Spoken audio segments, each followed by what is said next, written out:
Happy Advent, Grace City. My name is Christin Hanigan. I'm the executive pastor here, and I'm so excited for this opportunity that we get to share stories about how we experience the holidays, what our favorite things were, what we're thinking about this Advent season, how we're standing in a state of wonder, as our theme is this year. And so I can't wait to hear all of your stories. When I think about the holidays, I always think about my childhood, and Christmas was a magical time growing up, and from the presents and to the lights and the decoration that when I think back, I always have a sense of awe and of wonder. And I was thinking about what one of my favorite traditions was growing up. And so growing up, every Christmas Eve, we would get into our PJs and drive around.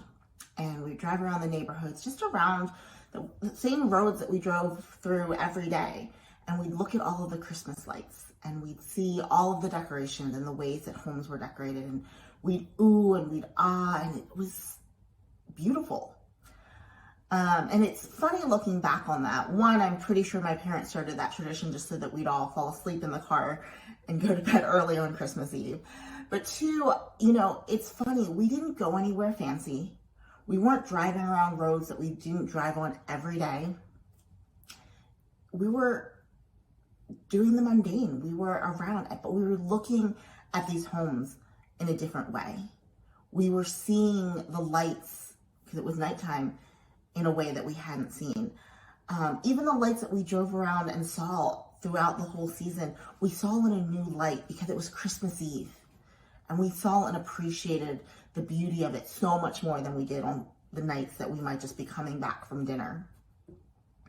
And I've been thinking about this theme of wonder, and I've challenged myself throughout the season to have eyes to see in the ways that God is moving in my life, in my family, my job, my friends, in my church.